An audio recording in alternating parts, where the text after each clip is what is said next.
레위기 1장 1절 2절.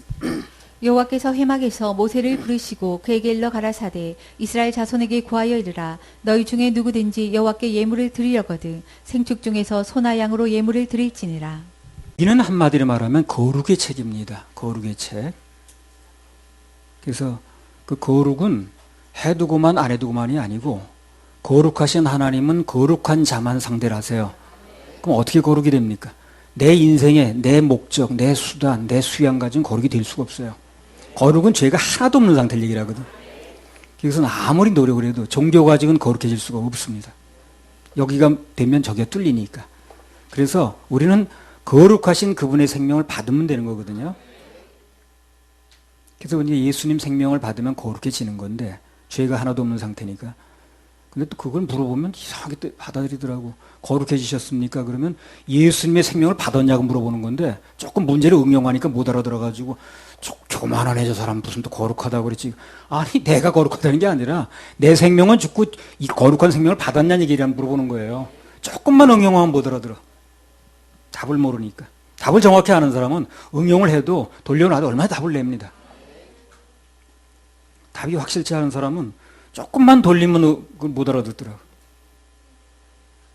그래서 우리가 이제 예수님 생명으로 거룩해지면, 애굽의 속박으로 건져지면, 우리가 거룩하게 살기를 또 요구하시는 거예요, 그분이. 더 정확히 말하면, 우리를 통해서 그분의 거룩하심이 나타나길 바랍니다. 레위기 11장 45절. 나는 너희의 하나님이 되려고 너희를 애굽 땅에서 인도하여 낸 여호와라. 내가 거룩하니 너희도 거룩할지어다. 예, 19장 2절. 너는 이스라엘 자손의 온 회중에게 구하여 이르라. 너희는 거룩하라. 나 여호와 너희 하나님이 거룩함이니라. 예. 이 두 말씀이 레위기 핵심어예요. 요절이라고 그러죠, 요절. 그래서 레위기를 말할 때 여기에 나온 두 구절이 핵심어고 열쇠어고 요절입니다. 거룩을 얘기를 하는 거예요. 거룩을 얘기를 하는데 거룩해지려면 어떻게 해야 되고 그 유지하려면 어떻게 해야 되는가 하는 얘기를 이제 하는 거예요. 레위기 전체가. 창세기 1장, 그러니까 레위기를 통해서 우리가 예수님 생명으로 거룩해지고 그 거룩을 나타낼 수 있다고 한다면 레위기의 이 공부하는 목적은 이루어진 거죠. 그렇죠? 예. 그게 안 되면 100번 100독을 해도 레위기를 그건 읽은 게 아닌 거예요. 이루어져야 되는 거니까. 창세기 1장 26절부터 28절. 하나님이 가라사대 우리의 형상을 따라 우리의 모양대로 우리가 사람을 만들고 그로 바다의 고기와 공중의 새와 육축과 온 땅과 땅에 기는 모든 것을 다스리게 하자 하시고 하나님이 자기 형상 곧 하나님의 형상대로 사람을 창조하시되 하나님이 그들에게 복을 주시며 그들에게 이르시되 생육하고 번성하여 땅에 충만하라 땅을 정복하라 바다의 고기와 공중의 새와 땅에 움직이는 모든 생물을 다스리라 하시니라. 하나님께서 인간을 창조하실 때 위로는 하나님을 섬기고 본분이 아래로는 모든 만물은 다스리게 하셨어요. 요게 되어지면 인간은 행복합니다. 하나님은 섬기고 땅에 있는 모든 것은 다스리면 그럼 행복해요. 그럼 하나님 섬기지 않고 땅에 있는 모든 것을 다스림을 받으면 그 사람은 어떨까요? 불행해집니다. 행복감을 느낄 수가 없어요. 본능이 아니라고 그래요. 그래서 하나님께 예배드리고 가장 섬기는 가장 핵심적인 행위가 예배니까 예배드리고 그리고 이 땅에 있는 것은 나 자신을 비롯해서 무슨 돈이 됐든 무슨 어떤 권력이 됐든 다스리면 행복합니다. 그 사람. 근데 그게 뭔가 나를 자꾸 다스리게 들어오게 되면 내가 다스림 받는다 하게 되면 많은 걸 가지고 있어도 그 사람 행복하지 않아요. 행복하지 않으니까 목이 마르니까 더 가지려고 그래. 더 가지면 되는 줄 알고 더 자극적인 방법을 쓰고 하는 거예요. 그런데 그렇게 해서 해결되는 게 아니라는 거예요. 더 가진다고, 더 자극적으로 나간다고 행복이 오지 않습니다. 하나님께서 말씀하신 대로 그대로 하면 인생은 행복해지더라고요. 간단합니다. 아주. 사람들이 복잡하게 만들어서 그렇지. 그래서 위로 하나님을 섬기고 예배드리고 모든 것을 다스리는 상태가 가장 정상적인 상태예요. 그런 의미에서 볼 때 사람이 뭔가의 다스림을 받고 있다고 그런다면 원래 창조 목적과 다른 것입니다. 그 사람은 절대 행복하지 않아요. 겉으로 본 모습을 어떻게 하고 있든 간에 그 속마음에 깊은 행복은 없습니다. 그 원래 모든 것을 다스리게 돼 있는데 그렇게 창조된 인간이 왜 그 위치에서 내려왔느냐 하는 거예요. 원래는 그렇게 만들었는데 모든 걸 다스리라고 그랬잖아요. 다스리게 만들어 놓으셨는데 그래서 인간이 모든 명령하면 다 듣게 만들어 놨는데 그게 왜 그 위치에서 내려왔느냐는 겁니다. 왜 그랬냐면 인간이 섬기려는 하나님을 안 섬기고 그 명령을 따르지 않고 죄를 짓는 순간, 죄라는 게 말씀 따르지 않는 거예요. 예. 먹지 말라고 먹은 건 그 죄의 근원입니다. 말씀대로 안 한 거예요. 그래서 그 죄를 짓는 순간에 모든 다스림의 위치를 상실한 거예요. 그때부터 모든 우주 만물이 사람한테 어떻게 대들기 시작하는 거예요. 원래는 그렇게 돼 있지 않아요. 모든 우주 만물은 다 사람 명령에 따르게 돼 있었어요. 아담이 오라 그러면 다 오는 거고 이름 지어주면 다 그대로 아니요 난 그거 안 맞아 하는 그런 우주 만물이 하나도 없었어요. 아담이 지어주면 다 그게 이름이야 다. 다 따르게 돼 있는 거예요. 그런데 인간이 죄를 지면서 하나님을 거역하고 죄를 지면서 정말로 핵심적으로 잃어버리는데 뭐냐면 다스림의 권세가 없어진 거예요. 그때부터 모든 우주 만물이 사람에게 대들기 시작했어요. 원래 이 짐승이 사람을 물거나 대들거나 그게 되지 않았어요. 근데 그 뒤로 그렇게 된 거예요. 나중에 이제 천년왕국에 들어가면 모든 짐승들이 또 다 사람에게 다 복종합니다. 그때 가서 보면 알아요. 그래서 아 이게 원래 이런 거였었구나 하는 걸 알게 됩니다. 천년왕국에 들어가면. 근데 내가 땅에 살 땐 전혀 반대였었구나 이게.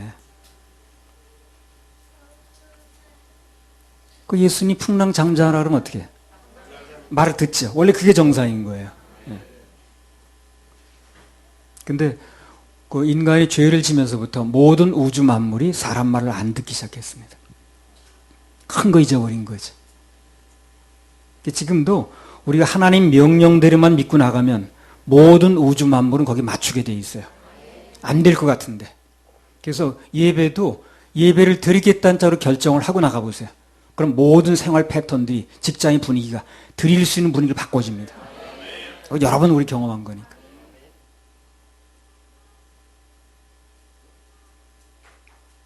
그래서 인간이 하나님 말씀을 버리고 죄를 짓는 순간에 모든 다스림의 위치도 상실했다는 겁니다. 누구나 죄를 지면 다스리는 위치에서 그것의 다스림을 받는 위치로 전락됩니다. 돈 문제로 죄를 지면 돈을 다스려야 행복한데 돈에게 다스림을 받아요. 불행하죠. 그래서 우리는 돈의 다스림을 받지 않겠다는 믿음의 표시로 10분의 1을 구별하는 거예요. 그리고 헌금도 드리는 것입니다. 그것은 내가 무슨 뜻이 들어있냐면 하나님의 다스림만 받지 내가 돈의 다스림을 받지 않겠습니다 하는 뜻으로 그것을 드리는 거예요. 그 외에 권력이라든가 무슨 학문이라든가 인간관계라든가 다 마찬가지입니다.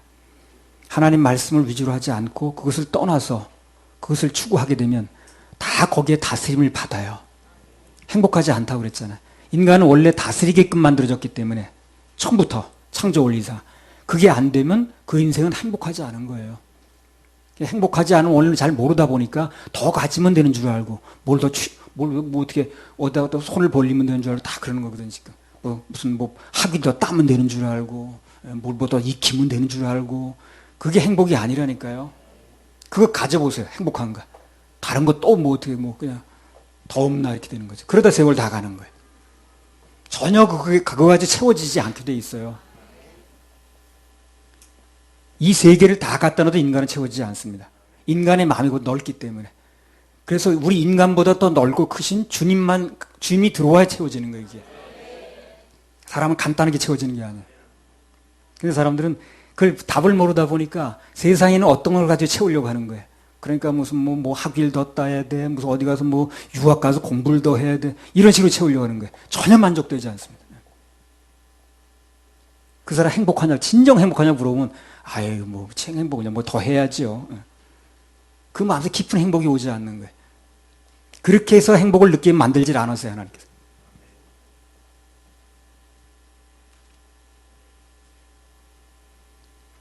그래서 아무튼 레위기는 거룩의 책인데 그 거룩을 이루려면 나의 지옥 갈 모든 죄를 대신해서 십자가에서 해결하신 예수님의 생명을 받아들이면, 그 거룩한 생명이 내게 들어오면 그럼 거룩한 사람이 되는 것입니다.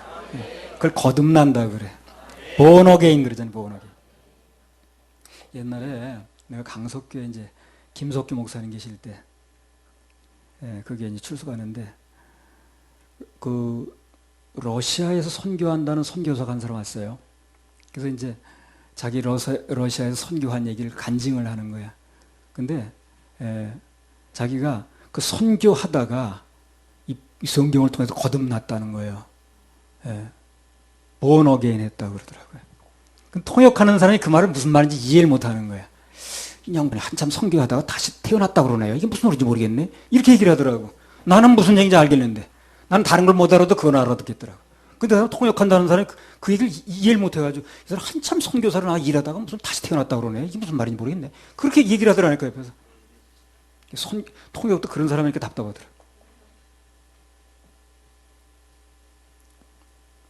그래서 모든 죄를 대신해서 십자가에서 해결하신 예수님 생명을 받아들이면 거룩한 사람으로 다시 태어납니다.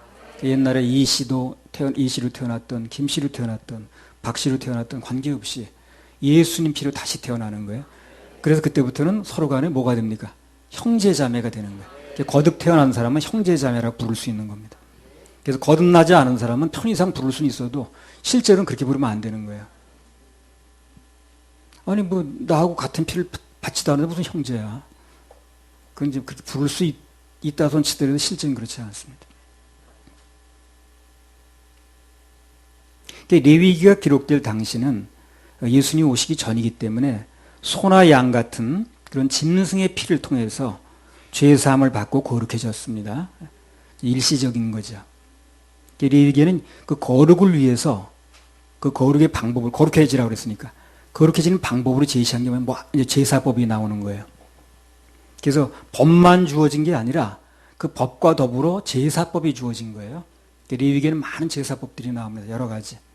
그 제사법의 목적은 뭐냐면 그 제사법을 통해서 거룩해지라는 거예요. 그래서 그 거룩을 얻기 위해서는 어떻게 됩니까? 어떤 생명이 대신 죽는 거예요. 죽어서 나는 거룩해지는 거예요. 그리고 그 거룩이 밖으로 나타나는 방법으로 여러 가지 규율을 또 말씀하시는 거예요. 그래서 레위기에는 이제 각종 제사법도 있고 또 삼가야 될 것도 참 많이 나옵니다. 그래서 이제 레위기의 말씀을 이제부터 뭐 연말까지 하게 될지 모르겠습니다. 하여튼 하는 동안 여기 거룩해지는 방법에 대해서 분명히 알고 또 우리가 그런 것도 우리가 물론 돼야 되겠습니다만 또 아직 안 돼 있는 사람들에게 분명하고 정확하게 전달할 수 있도록 이렇게 하면 되겠습니다. 자, 서론 삼아 이 정도 말씀을 드리고 본론으로 들어가겠습니다. 레위기 1장 1절. 여호와께서 회막에서 모세를 부르시고 그에게 일러 가라사대. 예. 여호와께서 회막에서 모세를 부르시고 그에게 말씀하셨다. 여러 번 강조한 건데요. 어떤 사람이든지 그때나 이때나 하나님께서 무슨 일을 하실 때는 어떤 사람에게 무슨 사명을 주실 때는 그 시대에 쓰시는 인물로 부를 때는 제일 먼저 답이 나와버렸네. 제일 먼저 뭘 합니까? 부르세요. 일단 부릅니다. 그게 가장 먼저 하는 거예요. 부름에 대해서 응답이 되어지면 그 다음 진도가 나가요. 근데 부름에 대해서 응답이 안 되면 전혀 그 다음 진도는 나가지 않습니다. 오라고 그러는데 오지 않는데 무슨 일이 되겠어요? 가라는데 가지 않는데 무슨 일이 되겠어요? 그래서 가장 제일 먼저 하는 명령은 오라 가라예요. 군대 가도 제일 먼저 뭘 합니까? 제식 훈련이 뭐예요? 가라 오라 훈련이죠. 앞으로 가 뒤로 가. 제일 먼저 그거보다 한 달 동안 해요. 내가 경찰 간무선 가니까 한 달 동안 그것만 하더라고. 가라 오라. 예. 그리고 그게 되어지니까 그 다음에 뭐 학과 진도가 나가더라고. 옛날에 무협 소설에 보면 그 무협 배우러 가면 뭐해? 장작 패와라, 나무 해와라, 무슨 뭐 술 받아와라, 가라 오라죠 그거야. 가서 가져와라.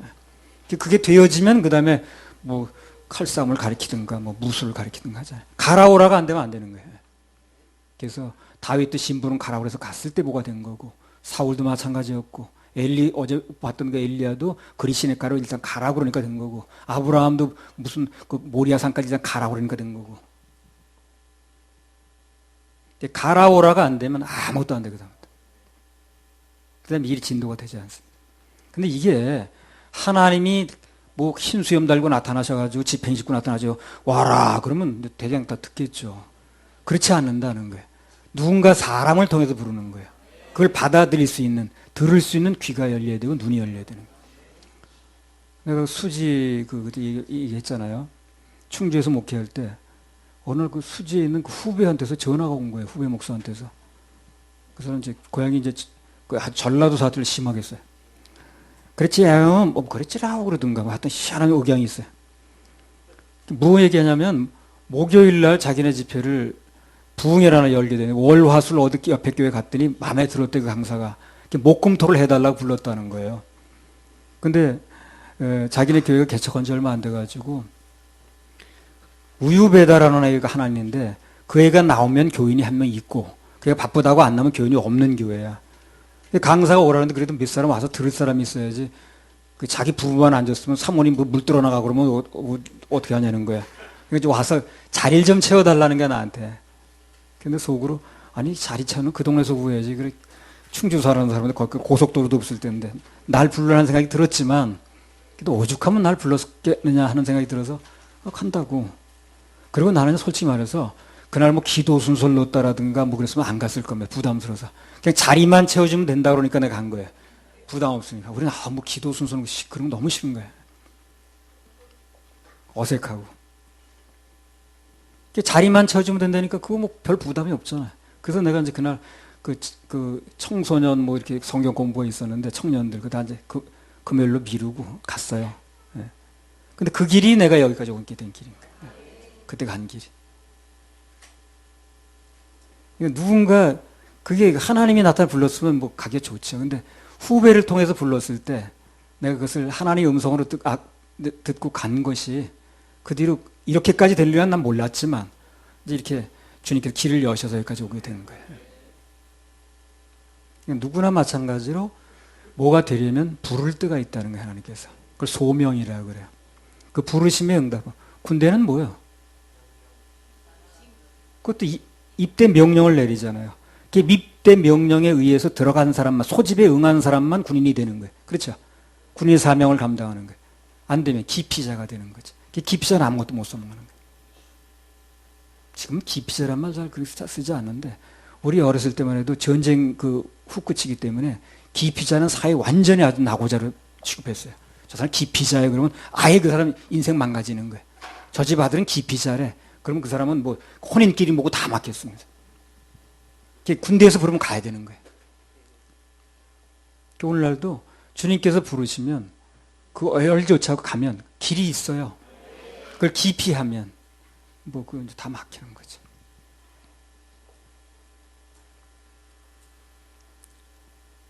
이 사람들이 이제 그거를 잘 알아듣는 귀가 없는 거예요. 그러니까 잘 못 움직이는 거죠. 그 뒤에 하나님의 부르심이 있다는 걸 모르는 거예요. 그래서 하나님께 누군가의 뭔가를 맡기고 부르실 때는 여기서 모세를 부르셨듯이 다 부릅니다. 사무엘아, 사무엘아, 뭐 다윗아, 뭐 다 부르잖아요. 이렇게 일단 부르셔서 부르심에 응하면 그러면 이제 사명을 주시는 거예요. 응답을 안 하면 당연히 사역이 시작이 안 됩니다. 모세야 모세야 부르셨죠. 가시던 분 안에서. 또 엘리 시절에 3번인가 찾아가셔서 사무엘아 사무엘아 부르시잖아요. 신약에서는 어떻습니까? 사오라 사오라 또 부르시잖아요. 다 부릅니다. 전에 집회 때 내가 문제가 있다고 어렵다고 하는 사람이 가끔 오더라고요. 그럼 내가 그 얘기했죠. 사모님, 아니 목사님, 다음 주에 한번 오세요. 그래서 오는 사람은 문제들이 대부분 해결됐습니다. 근데 어떤 사람은 당신이 무슨 날 오라 가라 하는 거야. 아무것도 안 되는 거죠. 그걸 내 말로 알아듣으니까 문제가 되는 거예요.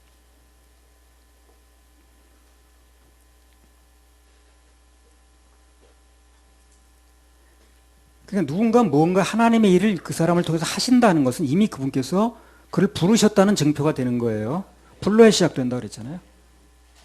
부르심을 입은 자들은 언제까지나 주님 말씀 때문에 온 것이니까 그 말씀만 사모해야 됩니다. 그리고 공급처인 그분만을 믿어야 돼요. 어느 순간에 또 자꾸 사람 바라보기 시작하면 그게 또 격길로 나가는 거예요. 사람은 우리를 만족시킬 수 없어요. 주님 바라봐야 됩니다.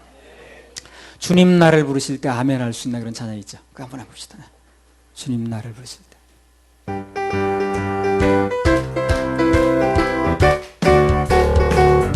주님 나를 부르실 때 주님 나를 부르실 때 아멘 할 수 있는 아멘 할 수 있네. 주님 인도하는 주님 인도하는 대로 순종할 수 있는 순종할 수 있네. 나는 비록 부족하지만 나는 비록 부족하지만 성령님이 함께 하시니 성령님이 함께 하시니 두려울 것 하나도 없네. 두려울 것 하나도 없네. 승리뿐이라네. 승리뿐이라네.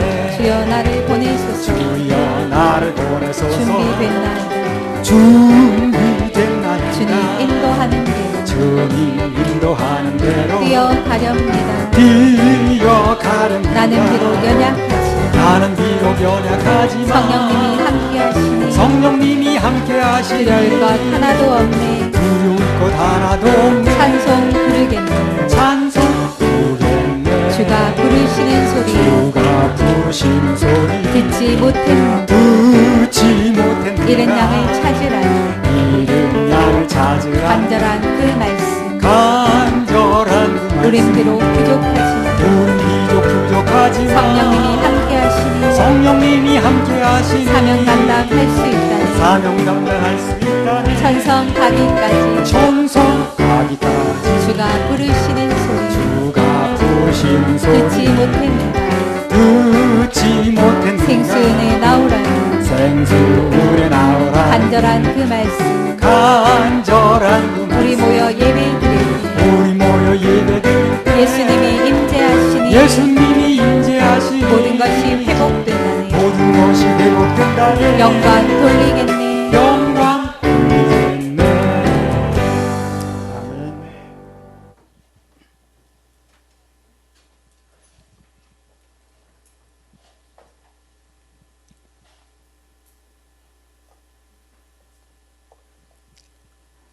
레위기 1장 2절 3절. 이스라엘 자손에게 고하여 이르라. 너희 중에 누구든지 여호와께 예물을 드리려거든 생축 중에서 소나 양으로 예물을 드릴지니라. 그 예물의 소의 번제이면 그 예물 없는 수컷으로 회막문에서 여호와 앞에 연락하시도록 드릴지니라. 자기 보면 제물을 드릴 때는 하나님께서 연락하시도록 드려야 된다고 그랬어요. 그래야 역사가 일어난다는 겁니다. 그래서 하나님께서 연락하시는 예물을 드리려면 그분이 나에게 뭘 원하시는지 그걸 감동부터 받아야 됩니다. 습관적으로 할 게 아니라. 여기 3절에 나온 대로 소를 원하시는 건지 10절에 나온 대로 양이나 염소를 원하시는 건지 또 14절에 보면 새나 비둘기를 원하시는 건지 그거부터 감동을 받아야 돼요. 이 소나 양이나 염소, 새와 비둘기 이걸 이제 구분하는 것은요. 각자 경제력에 따라서 구별을 하는 겁니다. 그래서 예물은 액수보다 중요한 게 뭐냐면 자기 가진 것에 대한 비율이 중요해요. 왜 그게 중심이 실리고 여부가 결정되거든요. 그러니까 뭐 수억 대 가진 사람이 뭐 예를 들어서 뭐 1억을 드렸다. 그거보다는 내가 정말 과부의 두 랩돈처럼 정말 이건 뭐 아주 내가 쓸 수밖에 없는 돈을 드렸을 때 액수가 얼마 안 돼도 그 중심이 하나님께서 상달이 되는 거예요. 사람은 그렇게 생각 안 하죠. 액수가 많아야 좋아하죠. 그러나 하나님 보실 때는 그렇지 않아요. 그래서 내가 드릴 수 있는 것이 무엇인가. 소를 드릴 수 있는 자가 양으로 줄여서 드리면 그게 안 된다는 얘기를 하는 거예요. 연락할 만한 재물이 되질 않는 거예요. 예물에 항상 뭐가 실리는 게 중요해요? 중심이 실리는 게 중요한 거예요. 그래서 그 과부의 두 랩돈이 예수님 보시기엔 매우 의미가 있었던 겁니다. 그가 가진 전부였으니까. 그가 가진 전부를 드렸다고 그러잖아요. 특별히 이제 뭐 주일헌금이나 11조는 이미 정해진 거지만 특별히 뭐 예물 선포가 된다라든가 또 내가 특별한 기도 제목이 있어서 예물을 드릴 때는 그냥 습관적으로 하지 마시고 하나님의 감동을 기다리면 액수까지 정해주실 때가 많아요. 나도 전에 그 수동기도원 이러면서 집회할 때 돈이 뭐 그때 없을 때죠. 개척기 하면서.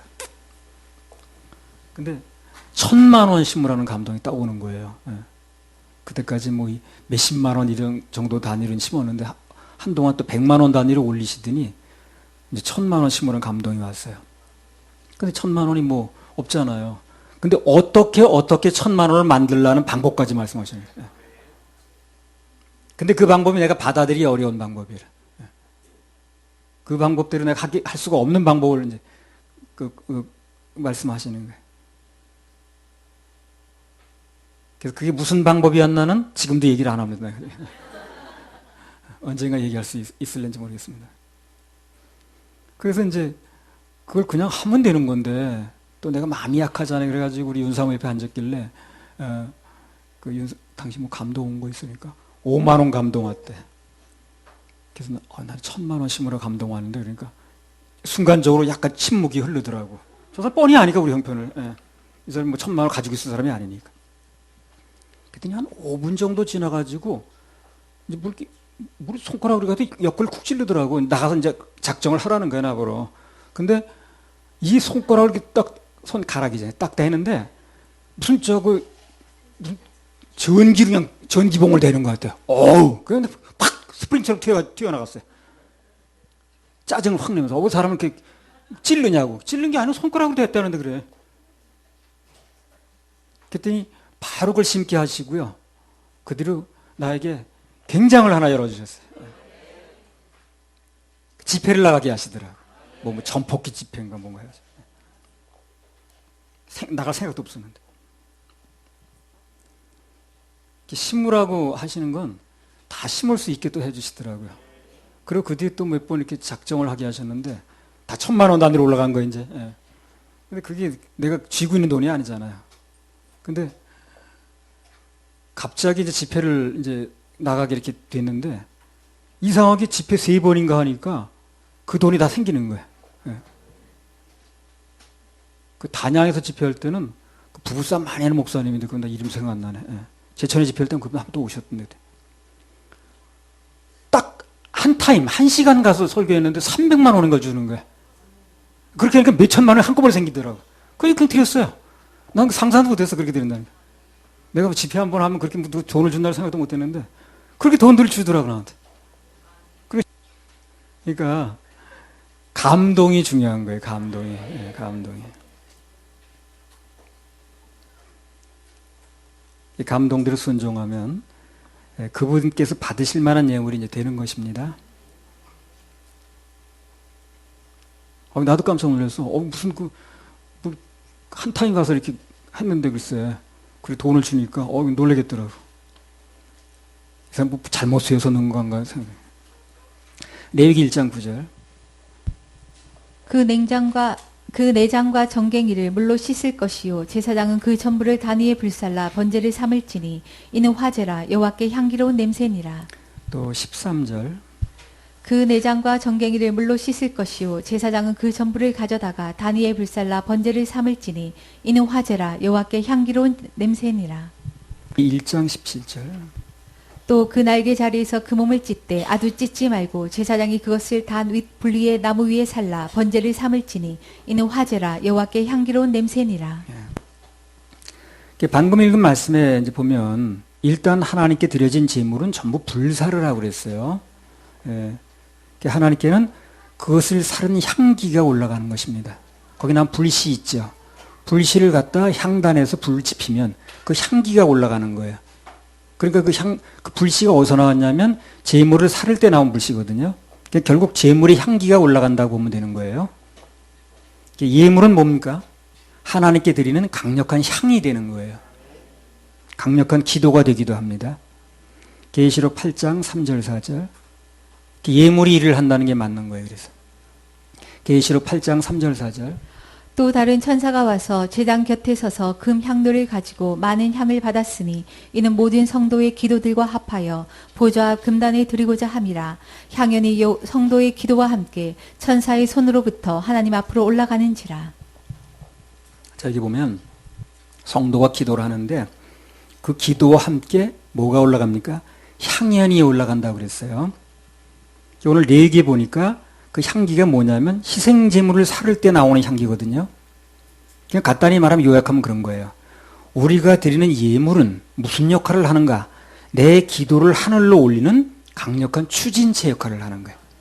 그렇게 되는 거죠, 그죠? 예. 레위기와 계시록을 합쳐니까 그러니까 결론이 나오는 거예요. 레위기는 향을 올린다고 그랬고, 계시록에 보니까 그 향을 타고 기도가 올라간다는 걸로 봐서, 그러니까 요약을 하면 내가 드리는 예물이 그 기도를 하늘로 올리는 추진체 역할을 한다는 거죠. 그래서 그 안산에서 그 전에 집회할 때 어떤 분이 그 누구 엄마더라. 그 이제 환상 중에 보니까 여기 앞에 나와 이 드려진 그 예물 봉투가 들고 기도하는데 전부 하늘로 올라가더라고. 아, 그거 누구 엄마더라 그 사람이.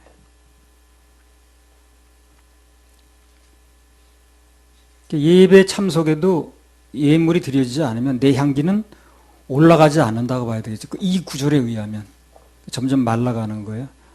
그 전에 그 임원했던 그 목사들 더러 있었는데 그 사람들은 와가지고 아무것도 안 하고 자기 일만 하더라고. 이거 마이크 조정하는 거, 볼륨 조정하는 거. 그리고 예배 시간에 전혀 딴 생각만 해. 그리고 나중에 보니까 점점 말라가지고 완전 고목나무가 돼가더라고. 심어야 생기가 나요. 나도 전에 이제 집회할 때 매주마다 몇십만 원씩 이렇게 심게 하시더라고요. 개척교에서 몇십만 원을 적은 게 아니잖아, 매주마다. 그리고 똑같은 제물로, 똑같은 제목으로, 명성예물. 무슨 명성을 얼마나 주신다고 매주마다 이렇게. 예. 나중에 내가 무슨 생각했냐면, 야, 지갑을 안 가져가면 된다.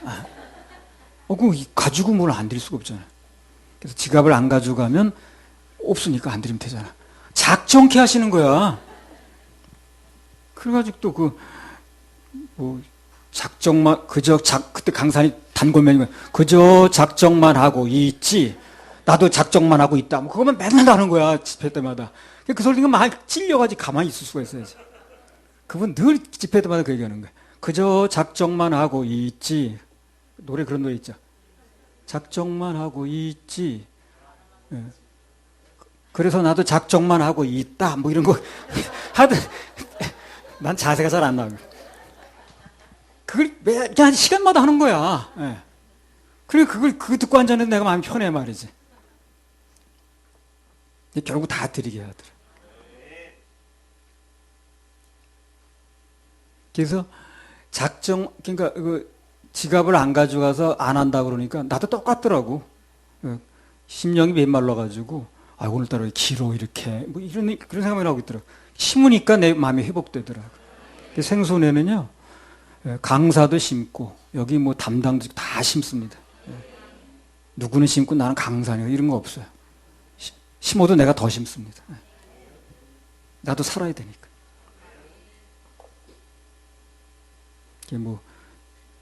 일반 부흥회처럼 무슨 여러분들 심고 나는 빼놓고 그런 게 없다는 거예요. 아무튼 뭔가 예물을 드릴 때는 반드시 하나님 감동대로 드리는 것이 중요하다는 거, 그걸 명심할 필요가 있습니다.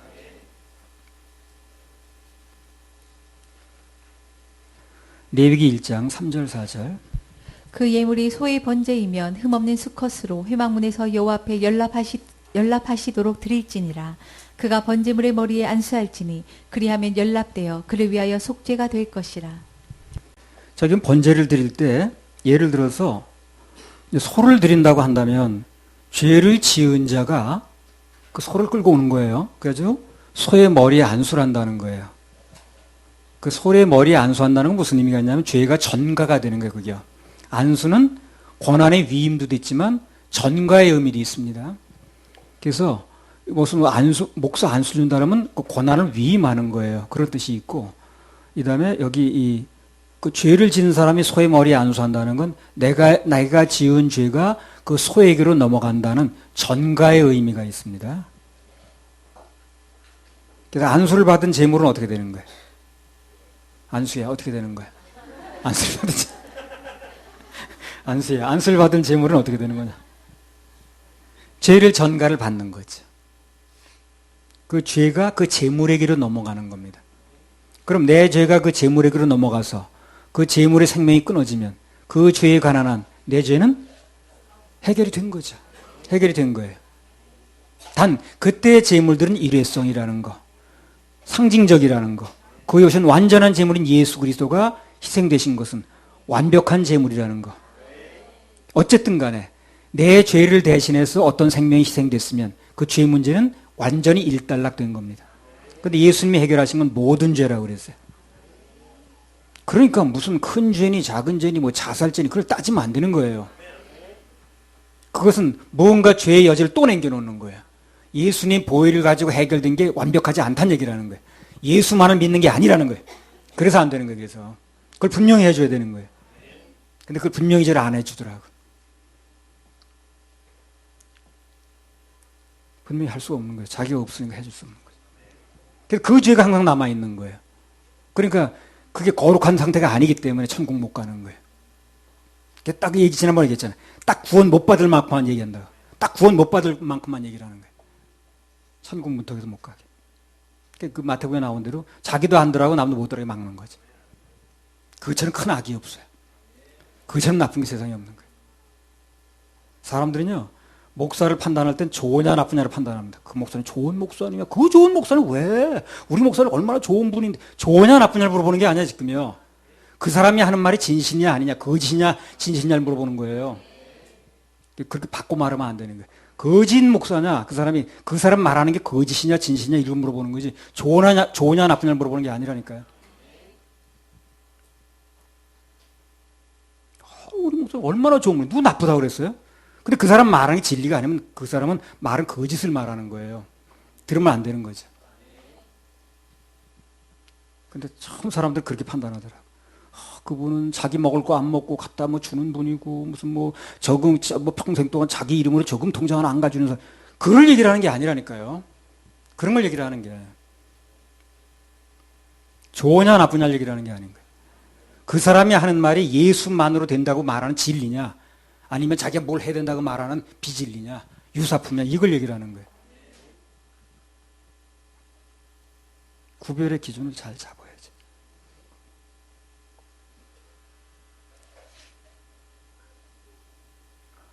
우리 목사는 얼마나 좋아. 누구 나쁘다 그랬어요.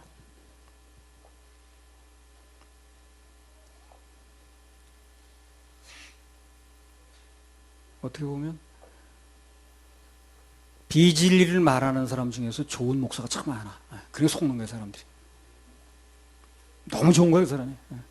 참 희생적이고, 검소하고.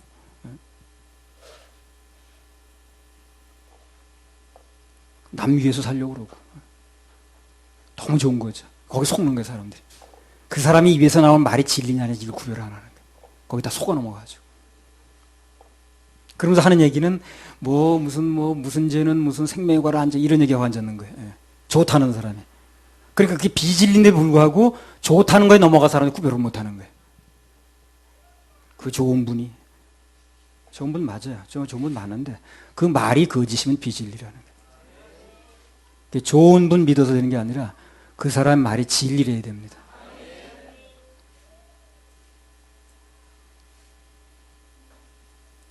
그래서 그 의라는 마태복음 3장 13절 17절 다시 읽어보세요. 죄의 전가를 좀 얘기를 하려고 그래.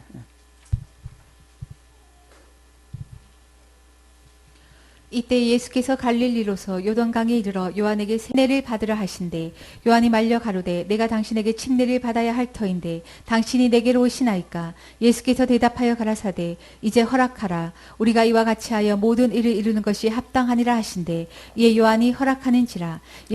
그래서 내가 예수 그리스도와 함께 죽고 그리고 장사됐다가 다시 부활됩니다라는 걸 나타내는 게 침례의식이거든. 세례는 그게 안 되는 거예요. 세례는 죽음이 없어요. 죽음이 없으니까 묻을 수도 없죠. 묻었지 않았으니까 부활도 없는 거예요. 천주교인들이 만들어낸 거거든. 복음을 희석시키기 위해서. 그러니까 침례를 약식으로 하는 게 세례가 아니라는 거예요. 전혀 다른 얘기라는 거예요. 이거는요. 전혀 별개 얘기라는 겁니다. 약식이 아니야. 또 그런 걸 약식을 할 필요도 뭐 있고 그 중요한 의식을. 그리고 약식이 아니야. 이게 약식이 아니고 침례와 세례는 전혀 다른 얘기라는 거예요. 그래서 복음은 예수 그리스도의 죽음과 함께 장사됐다가 부활되는 걸 얘기를 하는 거예요. 그걸 나타내는 의식이 침례인 거예요. 세례는 그게 없는 거예요. 복음을 희석시키기 위해서 죽음도 없고 장사도 없고 부활도 없어요. 그래서 천주교인들이 만들어낸 거거든. 내가 이렇게 말하니까 어떤 사람이 그 흙에다가 진짜 안 묻냐. 그럼 죽으라고 진짜. 예, 상징하는 거예요, 의식을. 그 침례받다 그 많은 사람 죽었잖아요. 그리고 그게 핍박이 너무 심하니까 배 한 척 타고 건너간 게 그 청교도들이에요. 미국엔 초창기에 전부 침례교밖에 없었어요.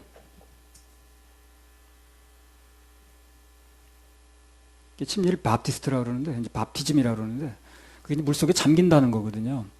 파선한 배가 물속에 잠긴 걸 인양한다는 뜻인데, 그게 이제, 우리나라에서는 이상스럽게 세례라고 번역이 됐고, 일본 같은 데서는요, 애매하니까, 그냥 세례 침례 부르지 않고, 밥티조마 준다, 이렇게 얘기를 해요. 예. 알아서 판단하라는 거예요, 그냥. 양심상 침례가 맞는데, 또 세례를 한가는 사람도 있으니까 부딪히기 싫으니까, 밥티조마 준다, 이렇게 얘기해요, 일본 사람들은. 그걸 그냥 그대로 얘기를 해, 번역을 하지 않고. 그렇게만 얘기를 해도 조금 좀 낫겠어. 밥티조마. 근데 세례라고 해보니까 완전 다른 뜻이 돼버린 거예요. 세례가 침례의 약식이에요? 전혀 그렇지 않습니다. 전혀 다른 얘기라는 거예요. 약식이 아니에요. 가장 중요한 건 예수님이 요단강에서 침례를 받으셨다는 거예요. 물속에 들어가서. 그럼 예의꼴이 안 되는 거죠. 그러니까 복음이 아닌 사람도 한두 가지 잘못하는 게 아니야. 또 어디서는 송찬식하고 또 묻는다면 그걸 예수님 또 몸이라고. 기념하는 겁니다. 기념. 천주교에서 화채설을 믿어요. 그 떡이 신부가 기도하는 순간 예수님 몸으로 변한다고 그래요. 그러니까 묻는 거예요. 먹질 않고. 그러나 성경은 기념한다고 그러죠. 기념하는 거니까. 기념이 끝났으면 먹어도 상관없는 거예요. 성경대로만 하면 되는 건데. 예수님이 침례를 받으시려고 하니까 침례원이 사양을 하는 거예요. 제가 침례를 받아야죠. 어떻게 그 하나님의 아들이신 당신이 나한테 침례를 받습니까? 그러니까 예수님 뭐라고 그러셨어요? 그렇게 해. 그렇게 하는 게 하나님의 의를 이루는 거야. 그랬죠. 그럼 그렇게 함으로 인해서 얻어지는 하나님의 의가 뭐냐는 거예요. 하나님의 의가. 그래서 하나님의 의라는 것은요. 예수님께서 육신의 몸을 입으시고 인간의 죄를 전가받아서 안수가 전가 의미겠다고 그랬으니까 십자가에서 해결하신다는 의미로 침례를 받으시는 거예요. 그래서 침례관이 침례를 베푸는 순간에 인간의 모든 죄를 전가받으시는 거예요. 그래서 그 다음날 뭐라고 했어요? 요한복음 그 이튿날 침례받은 그 이튿날 보라 세상 죄를 지고 하나님의 어린 양 그러잖아요. 우리들이 받는 침례는 내 죄가 예수님께로 전가돼서 그 죄로부터 벗어나타는 의미가 있는 거고 그걸 상징적으로 받는 거고 예수님께서 받으신 침례는 방금 레위기에서 나온 희생제물처럼 세상 죄를 인계받았다는 의미가 있는 거예요. 우리가 받는 침례하고 정반대죠. 그러니까. 자, 로마서 3장 19절에서 24절. 우리가 알거니와 물은 율법이 말하는 바는 율법 아래 있는 자들에게 말하는 것이니 이는 모든 입을 막고 온 세상으로 하나님의 심판 아래 있게 하려 함이니라. 그러므로 율법의 행위로 그의 앞에 의롭다 하심을 얻을 육체가 없나니 율법으로는 죄를 깨달음이니라. 이제는 율법 외에 하나님의 한 의가 나타났으니 율법과 선지자들에게 증거를 받은 것이라. 곧 예수 그리스도를 믿음으로 말미암아 모든 믿는 자에게 미치는 하나님의 의니 차별이 없느니라. 모든 사람이 죄를 범하였음에 하나님의 영광에 이르지 못하더니 그리스도 예수 안에 있는 구속으로 말미암아 하나님의 은혜로 값없이 의롭다 하심을 얻은 자 되었느니라. 네. 그러니까 하나님의 의라는 게 간단히 말하면 예수님께서 먼저 화목 제물이 되셔서 희생하시고 그것을 믿는 자에게 의로움을 주시는 거, 그것을 믿는 자가 의롭게 되는 거, 그게 하나님의 의예요. 그게 되어지면 하나님의 의가 이루어진 거예요. 그 사람한테. 하나님의 의가 뭐예요? 모든 죄를 대신해서 그분이 죄를 짊어지시고 희생되셨다가 그것을 믿는 자에게 거룩한 의가 이루어지게 하는 거, 복음이 이루어지게 하는 거, 구원받게 되는 거, 거듭나게 똑같은 얘기입니다. 그것이 하나님의 의라는 거예요. 그럼 교회는 뭘 해야 돼? 그걸 하는 거예요, 교회가. 그걸 해야 되는 거예요, 교회가. 쓸데없는 거 시간 보낼 게 아니라 계속 그걸 해야 되는 거예요. 예수 그리스도의 십자가에서 희생되신 거, 그걸 집중적으로 얘기를 해서 그 사람이 어느 날 믿어지면 그 사람에게 그 의가 이루어지게 만드는 거, 복음이 그에게 이루어지게 만드는 거, 이루어져야 복음이니까. 그거를 하는 겁니다, 교회가. 근데 그게 대부분 안 돼 있는 걸 봐서 뭘 하는지 난 모르겠어요. 바쁘긴 되게 바쁜가 봐요. 예수님 말씀하신 침례는 우리가 하는 침례와의 의미가 다르다는 얘기를 하는 거예요. 그분께서 받으신 침례는 방금 얘기한 것처럼 우리 인간의 죄를 짊어지는 거예요. 전가받는 거예요. 십자가에서 희생되는 제물이 되는 거기 때문에 우리가 받는 그 죄가 사함받는 거, 저쪽으로 넘어가는 거 다르기 때문에 그분이 십자가에 못 박히고 부활하실 때까지 그 답답함이 얼마나 심하겠냐는 얘기라. 누가복음 12장 50절.